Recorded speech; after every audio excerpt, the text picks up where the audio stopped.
মুসলমান বাবাজি গভীর মনোযোগ। এই যে কোরআনটা আমরা দেখতেছি সামনে, এর এমন কোন শক্তি নাই, এটা সাধারণ কাগজ দিয়ে বানানো। কিন্তু আপনারা বলেন তো কোরআনের শক্তি আছে না নাই? আরো জোরে বলেন। আমার দিকে তাকান। অনেক ভাই বাবাদের সন্তান স্কুলে পড়ে আছে না নাই? আরো জোরে বলেন। স্কুলে পড়ান আমার কোনো বাধা নাই, কলেজে পড়ান আমার কোনো নিষেধাজ্ঞা নাই।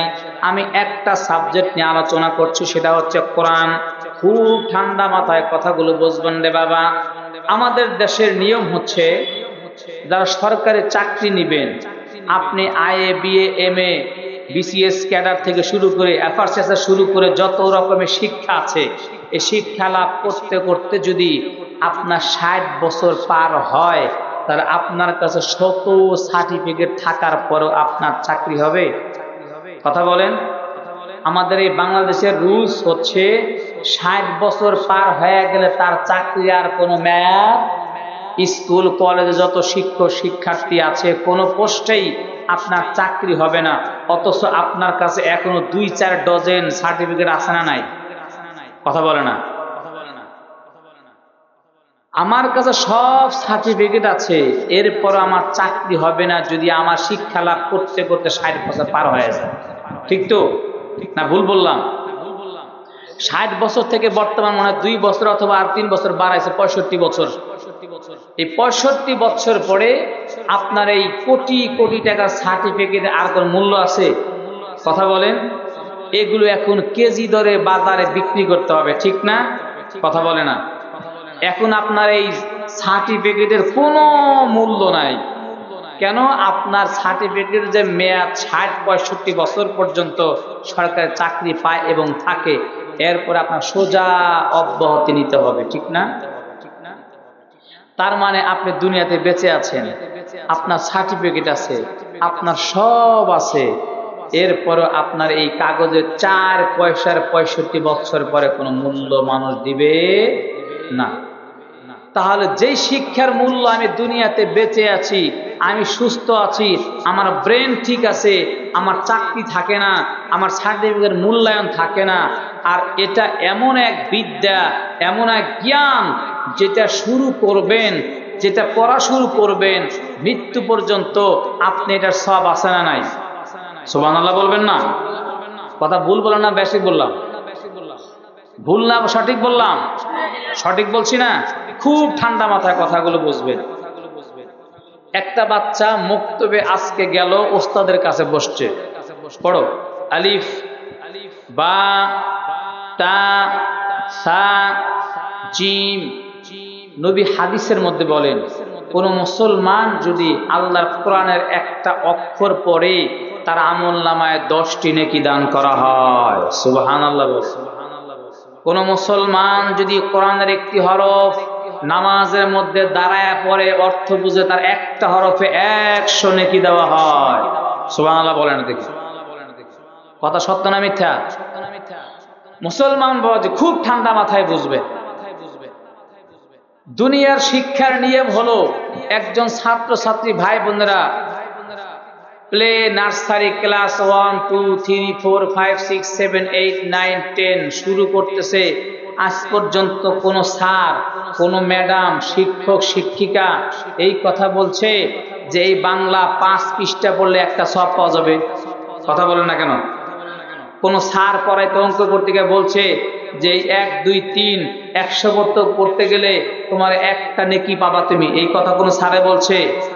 ABC আল্লাহর নামে আমি শুরু করেছি, ABC যদি তুমি সারা দিন পড়ো একটা নেকি পাওয়া যাবে? কথা বলেন। আপনি ক্লাস 1 to মেট্রিক পাস করছেন, বর্তমান জামানায় গার্মেন্টসেও মেট্রিকের নিচে চাকরি হয় না, ঠিক না ব্যাঠি?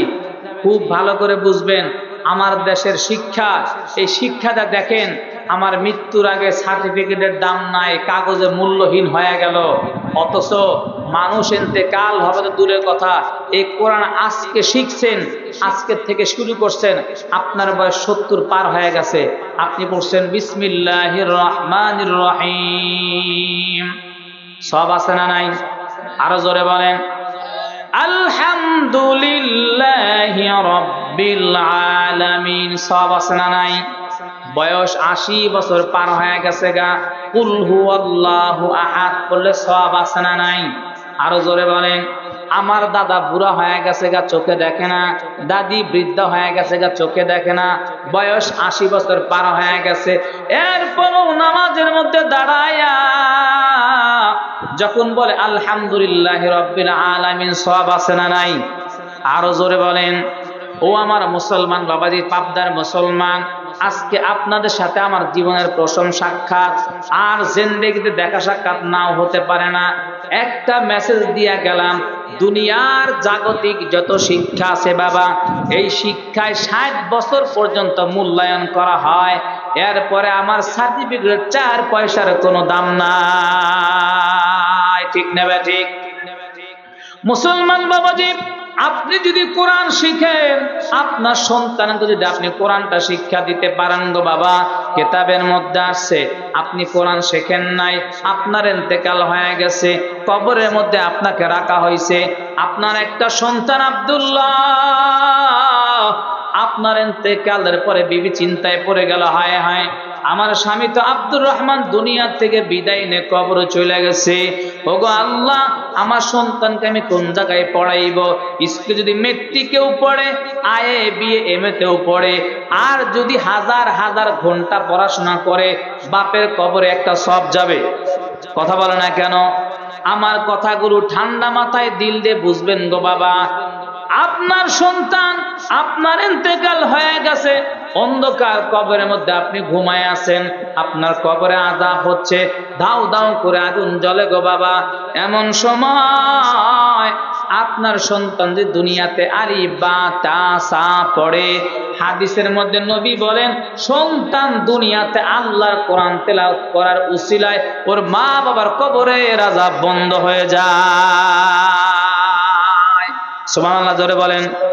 ই কালামে জিন্দা কুরআনে হাকিম, তাকাসারাত আনহু আফহামুর রিজালি, বাখা কুরআন কালামুল্লাহ বাশানু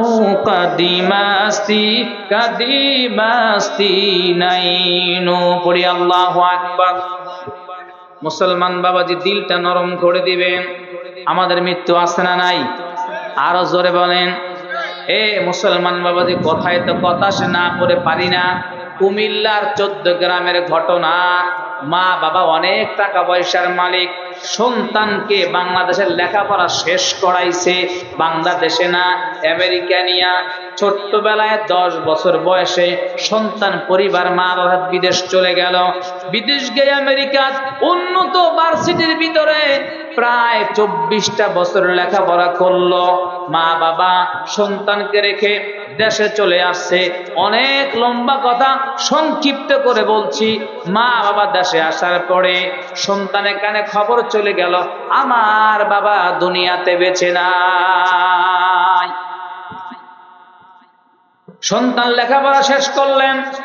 সন্তানের বয়স যখন 35 ছুঁই ছুঁই, সন্তান ভিসা করে বাবার ইন্তেকালে 2 বছর পরে দেশে ফিরলেন, কুমিল্লা 14 গ্রামে। আসার পরে বলে, মা আমার বাবাকে কোন জায়গায় দাফন করছো?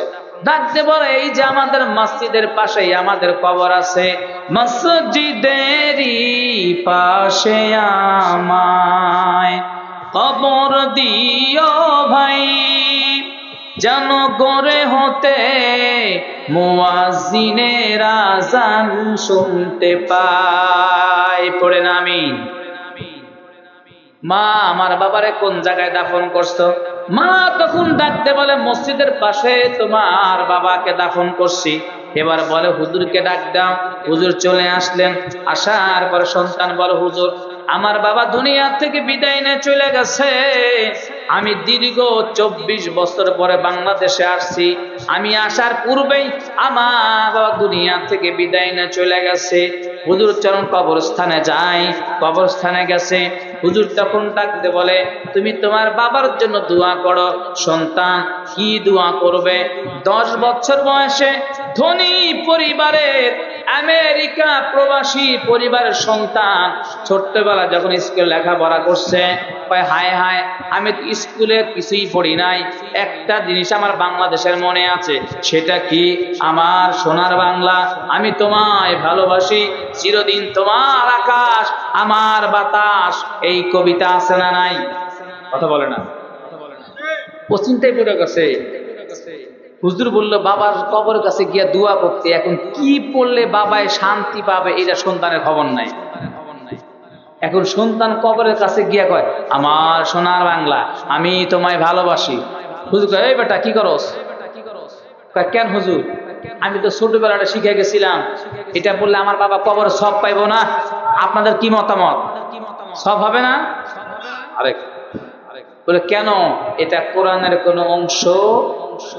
হুজুর ডাকতে বলে বেটা মুখ বন্ধ কর, সঙ্গীত গাইলে তো কবরে শান্তি হবে না, আরো আযাব হবে, সূরা ইখলাস তেলাওয়াত কর। এবার সন্তান ডাকতে, আমি তো সূরা ইখলাস তেলাওয়াত শিখি নাই, আফসোস আছে না নাই? ও যারা সন্তানের বাবা আছেন, আমার বৃদ্ধ বাবাজি, চাচারা, দাদারা,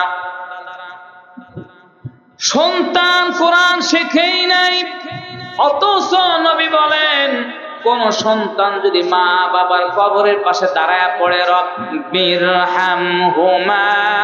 কামা রব্বায়ানি সগীরা, পড়েন অকুর রব্বিরহামহুমা কামা রব্বায়ানি সগীরা।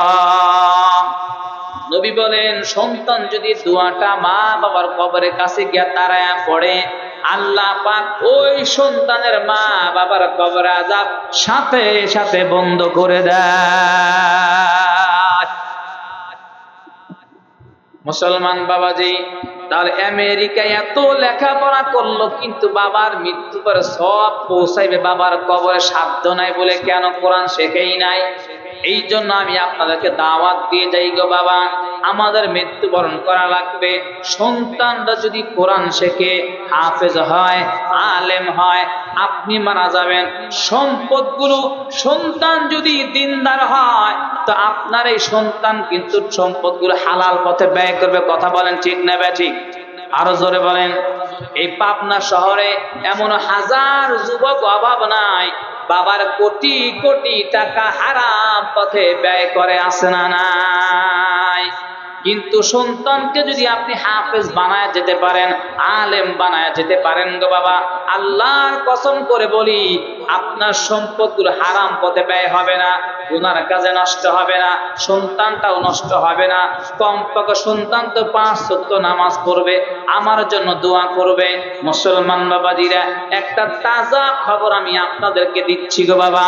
এই যে আপনার ফেনীর মধ্যে একটা ঘটনা, ফেনীর আগে নোয়াখালীর ঘটনা, গত 6 মাস আগে যমুনার সময় টিভির মধ্যে আসছে। বিরক্ত হচ্ছেন? কষ্ট হচ্ছে? গভীর মনোযোগ। বাবা বৃদ্ধ মানুষ, 30 লক্ষ টাকা ব্যাংকে আছে, বাবার 3টা ছেলে সন্তান, একটা মেয়ে সন্তান, 3টা ছেলে বিয়ে করছে, মেয়েটারও বিয়া দিছে, বাবা অসুস্থ হয়ে গেছে, বৃদ্ধ হয়ে গেছে, কিন্তু বাবা কোন সন্তানদের সম্পদ লিখে দিতে পারে নাই। মেয়েটার অনেক বেশি ভালোবাসে, তাই মেয়েরে বাড়ির যেই ভবন ছিল সেখান থেকে একটা রুম মেয়েরে লেখা দিয়ে গেছে। এই খবর যখন সন্তানদের কানে গেল, হায় হায়, আমরা 3টা ভাই, 3টা রুম, আমাদেরকে রুম লেখা না দিয়া আমার বাবা আমার বোনকে লেখা দিয়া চলে গেছে। না না, মানা যায় না। আল্লাহর বান্দা দুনিয়া থেকে বিদায় নিয়ে চলে গেছে, এখন ব্যাংকের টাকা নিয়া 3 দিন পর্যন্ত আপন বাবার লাশ দাফন বন্ধ রাইখা ভাই বোনের মধ্যে ঝগড়া শুরু হয়ে গেছে। কয়দিন? তোরে বলেন।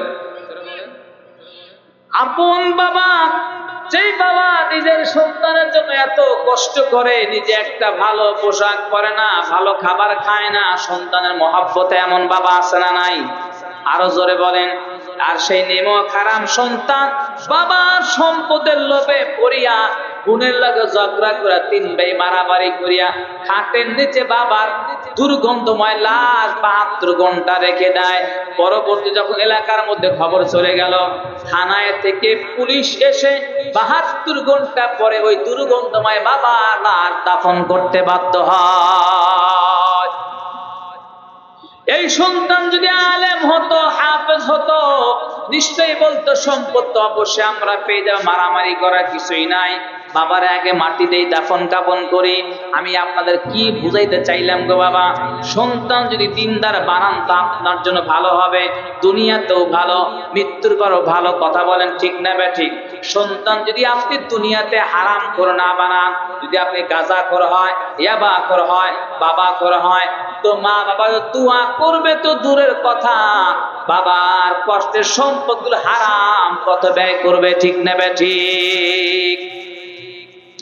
এই জন্য অনুরোধ করি, এই যে আমি আল্লাহ পাক আমারে আলেম বানাইছে, কোরআনের ধারক বাহক বানিয়েছেন গো বাবা। একটা ছোট্ট উদাহরণ দেই, জানি না কার সন্তান আছে, ছেলে হোক মেয়ে হোক বুঝি না, আজকে মাহফিল থেকে একটাই সিদ্ধান্ত নেবেন যে আল্লাহ, আমি মারা যাব, আমার মৃত্যু হবে, আমি যদি আমার ছেলেকে হাফেজ বানাইতে পারি, আলেম বানাইতে পারি, মৃত্যুর পরে কিয়ামত পর্যন্ত কবরে শুইয়া শুইয়া সব পেতে পারি। ঠিক না ঠিক? আমার মা মারা গেছে আজ থেকে 5 বছর আগে। আমার শত শত ছাত্র আছে, বলেন আলহামদুলিল্লাহ। আর তো বলেন আলহামদুলিল্লাহ। আমার মা বাবার কষ্টের বিনিময়ে আল্লাহ পাক আমার আলেম বানাইছে। ঠিক না ভাই? আপনার একটা ছেলে মনে করেন যে হাফেজ আল্লাহ পাক বানাইলো, আলেম বানাইলো, আপনি মারা গেলে আপনার এই ছেলেটা আলেম হওয়ার পরে বসে থাকবে না, আর 10টা ছেলে মেয়েরে কোরআন শিক্ষা দিবে। এই 10টা ছেলে মেয়ে আস্তে আস্তে বড় হবে, বড় হওয়ার পরে ওরা আরো এক একজন 10টারে হাফেজ বানাবে, আলেম বানাবে। আপনি কিন্তু মারা গেছেন, সন্তান একজনকে হাফেজ বানাইছিলেন, আলেম বানাইছিলেন, কিয়ামত পর্যন্ত আপনি কবর শুয়ে আছেন, কিন্তু ছেলের মাধ্যমে আস্তে আস্তে হাজার হাজার হাফেজ তৈরি হবে। ঠিক না ব্যাঠি? অতএব কারণে আমি একটা সদকায়ে জারিয়া কিয়ামত পর্যন্ত কবরে শুয়ে পেয়ে যাব, যদি আমি আমার সন্তানটাকে হাফেজ অথবা আলেম বানাতে চাই। কথা বলেন ঠিক না ব্যাঠি? আরে হাফেজ আলেম বানাইতে হলে এরকম মাদ্রাসা দরকার আছে না নাই? আরো জোরে বলেন। হাফেজ বানাইতে হলে, আলেম বানাইতে হলে একটা মাদ্রাসা দরকার আছে না নাই? আমি আসার পরে অবাক হইলাম, আপনাদের এই ফরিদপুর থানায় নাকি একটা কোনো বড় মাদ্রাসা নাই। ঠিক তো? কিন্তু দেখেন, আপনি যদি এত বড় একটা থানার মধ্যে একটা বড় ক্লাস 8 পর্যন্ত, মেট্রিক পর্যন্ত একটা মাদ্রাসা নাই, সবে মাত্র মিজান পর্যন্ত শুনলাম একটা মাদ্রাসা, তার মানে বাংলায় ক্লাস 6 পর্যন্ত একটা মাদ্রাসা হয়েছে। যদি একটা বড় মাদ্রাসা হয়, তার এখানেই আপনার আমার ছেলে মানুষ হওয়ার আশা করা যায়। কথা বলেন ঠিক না বেটি? কার কার ছেলে মেয়ে আছে হাত দেখান তো। আচ্ছা, হাত নামা। যাদের ছেলে মেয়ে আছে, যদি আমার আলোচনা বুঝে থাকেন যে আমার মৃত্যুবরণ করা লাগবে, আমার ছেলেটা যদি সৎ হয়, সৎ পথে রেখে যেতে পারি, মৃত্যুর পরে আমার জন্য শান্তি। সন্তান যদি অসৎ হয়, মৃত্যুর পরে আমার জন্য শাস্তি আছে না নাই? অতএব কারণে যারা ছেলে আছে, মেয়ে আছে, আজকে মাহফিলের শেষে আল্লাহর কাছে বলবেন যে আল্লাহ, ঢাকা থেকে আলেম ভাই আসছিল, আলেম বন্ধু আসছিল, আলেম নাতি আসছিল, আলেম ভাতিজা আসছিল, বয়ান করে গেছে যে আল্লাহ, একটা সন্তান যদি আলেম হয়, হাফেজ হয়, শুধু কি আপনি কবর শান্তি পাবেন এমন না, কাল কিয়ামতের ময়দানে আমি যে হাদিস তেলাওয়াত করছি, রাসূল বলেন আদখালাহুল্লাহুল জান্নাহ, ওই হাফেজ সাহেব নিজে জান্নাতে যাবে এবং জাহান্নামী আরো 10 জনকে সুপারিশ করে আল্লাহর জান্নাতে নেওয়ার অনুমতি পেয়ে যাবে। অতএব কারণে কোন মা বাবা এমনটা চায় না যে আমার মৃত্যু পরে আমি শান্তি থাকি, কষ্ট যেন না হয়? হাদিসের মধ্যে আসছে, যদি আপনার সন্তান দুনিয়াতে বেঁচে থাকার পরে গুনাহ করতে থাকে, আমি নেক করে গেছি, কিন্তু আমার কবরে শাস্তি হবে। নাউজুবিল্লাহ পড়ে। সূরাতুল কাহফের মধ্যে আসছে, অনেক লম্বা কথা সংক্ষিপ্ত করে বলি। মুসা আলাইহিস সালাতু ওয়াস সালাম উনি একদিন খিজর আলাইহিস সালাতু ওয়াস সালামের সফর সঙ্গী হয়। অনেক বড় লম্বা কথা, যেটা আমার বলা মাকসা। মুসা পয়গম্বর বলছে, আল্লাহ, বর্তমান সময়ে আমার চাইতে বড় জ্ঞানী আর এই মিশরের মধ্যে কেউ নাই। আল্লাহ পাক বলে, না না মুসা, সাধারণ একটা মানুষ আছে যাকে আমি আল্লাহ পাক এমন বড় জ্ঞান দিয়েছি, যার জ্ঞান তোমার চাইতেও বেশি। বলি সুবহানাল্লাহ। অবাক হয়ে গেলেন। লম্বা কাহিনী, লম্বা সূরাতুল কাহফের তাফসীরের মধ্যে আছে। তো মুসা পয়গম্বর ওনার সঙ্গী হয়ে গেলেন। ওনার নাম খিজির। ওনার নাম কি?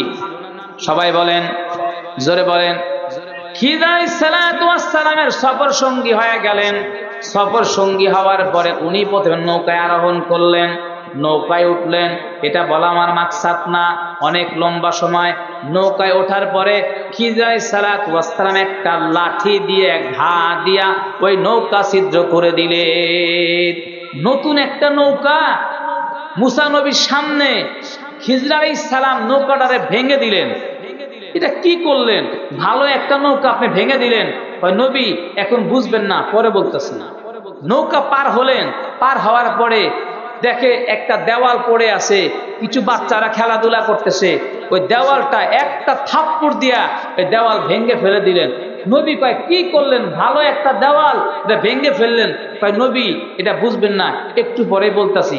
আরেকটু দূর যাওয়ার পর দেখে অনেকগুলো বাচ্চা এক জায়গায় খেলাধুলা করতেছে। এর মধ্যে থেকে একটা বাচ্চারে ধইরা ওই খিজির আলাইহিস সালাম দুটো ঠ্যাং ধরে এমন ধরে একটা আছাড় মারছে, এই বাচ্চাটা দুনিয়া থেকে বিদায় না চলে গেছে, মানে মারা গেছে। করলেনটা কি? একটা শিশু বাচ্চা খেলাধুলা করতেছে, পরে আপনি হত্যা করে ফেললেন। বলে, নবী আপনি বুঝবেন না, বা শোনেন, আমি আর আপনার সাথে চলবো না, আপনার ধৈর্য নাই। আমি তিনটা জিনিসের ব্যাখ্যা দিয়ে আমি চলে যাচ্ছি। বলেন কি ব্যাখ্যা? তো ওই যে একটা নৌকায় উঠছিলাম, এই নৌকাটা ছিল অনেক নতুন, আর এলাকার একটা জালেম বাদশা ছিল, স্বৈরাচার সরকার ছিল। এই স্বৈরাচার সরকার, জালেম বাদশা, ও যত নতুন নৌকা দেখতো যমুনার ভিতরে সব নিয়ে নিত। সেই নৌকাটা তো গরিব মানুষের, এই জন্য আমি একটু ভেঙে নষ্ট করে দিলাম। কারণ এই জালেম বাদশা, স্বৈরাচার সরকার নষ্ট নৌকা নেয় না। এই নৌকাটা ইচ্ছা করলে পরেও ঠিক করতে পারবে, কিন্তু ডাকাতের হাত থেকে নৌকাটা বেঁচে গেল। সুবহানাল্লাহ কোন কথা ঠিক না? আচ্ছা বুঝলাম। এই দেওয়ালটা ভাঙলেন কে লেগে? এত সুন্দর একটা বিল্ডিং এর দেওয়াল কেন ভাঙলেন? শোনেন, ওই যে কিছু বাচ্চা দেখছিলেন, দুইটা ইয়াতিম বাচ্চা ছিল, ওর মা বাবা এই দেওয়ালের নিচে অনেকগুলো স্বর্ণ মুদ্রা রাখছিল। এই বাচ্চাগুলো এখন বড় হয়ে গেছে, সম্পদের মালিক হবে, ওরা জানে না। আল্লাহ পাক আমারে জানায় দিছে, আমি এই জন্য এই দেওয়ালটা সরায় দিলাম, যাতে করে বাচ্চা দিদা ওর মায়ের রেখে যাওয়া এই স্বর্ণের ভান্ডারগুলো ওরা পেয়ে যেতে পারে। সুবহানাল্লাহ। আচ্ছা, বাচ্চাটা কেন মারলেন? এই কথাটা বলার জন্য আমি এই কথাগুলো বললাম। বাচ্চাটাকে কেন হত্যা করলেন? শোনো, এই বাচ্চাটার মা বাবা দুইজনেই জান্নাতি। কি? এই সন্তানটার মা বাবা দুইজনেই জান্নাতি। কিন্তু এই বাচ্চার জীবনে খুলে দেখলাম, এই সন্তান যদি আস্তে আস্তে বড় হয় তো ও এমন গুনাহ করবে, ওর গুনার কারণে ওর মা বাবা সহ জাহান্নামে যায়। বলেন নাউজুবিল্লাহ। এই জন্য আমি চাইলাম যে আহারে, ওর মা বাবা কষ্ট করে মানুষ করছে, জান্নাতি হয়ে গেছে, সন্তান বড় হয়ে অপকর্ম করবে, সেই অপকর্মের কারণে মা বাবা জাহান্নামে শাস্তি পাবে। আমি এটা চাইলাম না। তাই আমি কি করলাম, সন্তান এখন ছোট মানুষ, ওকে হত্যা করে ফেললাম। এই সন্তানটা এখন জান্নাতে যাবে, ওর মা বাবা এখন জান্নাতে যাবে। বলি সুবহানাল্লাহ। ওনার সিদ্ধান্ত ভুল না সঠিক? আরো জোরে বলেন। আমার শেষ কথা, ইন্নাল্লাযীনা ইয়াতলুনা কিতাবাল্লাহ, আল্লাহর কোরআন যদি আপনি শেখেন, সন্তানকে শিখায়া যান, তাহলে আপনিও কবরে শান্তি পাবেন, আপনার সন্তানটাও শান্তি পাবে, আপনিও জান্নাতে যাবেন, আপনার সন্তানটাও জান্নাতে যাবে। ঠিক না ঠিক? এই জন্য কার কার সন্তান হাফেজ বানাইবেন, আলেম বানাইবেন, নিয়ত আছে? কার কার হাত দেখতে চাই? লিল্লাহি তাকবীর। বলেন আল্লাহ, তুমি তোমার নিয়ামত আমাদেরকে সন্তান দান করছো। বলেন আল্লাহ, আমি আমার সাধ্য মতে আমার সন্তানকে আমি হাফেজ বানাবো, আলেম বানাবো। আল্লাহ তুমি কবুল করে নিয়ে বলি আমিন। আমা তাওফিক ইল্লা বিল্লাহ। আমি যে আলোচনা করলাম সারসিংকে বলে দিচ্ছি। আমি প্রথমে 1 নাম্বার কথা বলছিলাম যে আপনারা মাহফিলে বসছেন, যতক্ষণ বসা থাকবেন গুনাহ মাফ হবে, সুবহানাল্লাহ বলেন। যতক্ষণ বসেন আল্লাহ পাক নেকি দিয়ে থাকবে, সুবহানাল্লাহ বলেন। 2 নাম্বারে বলছিলাম 4টা জিনিসের দিকে তাকায় থাকলে সওয়াব পাওয়া যায়, ঠিক না? 1 নাম্বারে কোরআন, 2 নাম্বারে খানায়ে কাবা, 3 নাম্বারে মা বাবা, 4 নাম্বারে আলেম ওলামা, সুবহানাল্লাহ বলেন। 3 নাম্বার আমি বললাম আপনি আপনার সন্তানকে যদি হাফেজ বানান তো আলেম বানান, তাহলে এই ফরিদপুর থানায় একটা যদি বড় মাদ্রাসা হয় ইনশাআল্লাহ আশা করা যায় দাওরায়ে হাদিস পর্যন্ত আল্লাহ পাক যেন এই মাদ্রাসা কবুল করে, সকলে বলি আল্লাহুম্মা আমিন। এবং আপনারা টাকা পয়সা দিয়া, জান মাল দিয়ে, সন্তান দিয়ে এই প্রতিষ্ঠানের সেবা করবেন। আল্লাহ পাক সকলকে তৌফিক দান করেন। আমা তৌফিক ইল্লা বিল্লাহ। আমার কথায় কে কষ্ট পেলে আল্লাহ রাস্তায় ক্ষমা করবেন। দোয়া চাই আপনাদের সকলের কাছে, আল্লাহ পাক যেন দ্বীনের দাওয়াত নিয়ে সারা দুনিয়া সফর করার তৌফিক দান করে, বলি আল্লাহুম্মা আমিন। এক ভাই আব্দুল জব্বার রামনগর 1,500 টাকা দান করছে, আল্লাহ পাক দান কবুল করেন, জানে মালে বরকত দান করেন।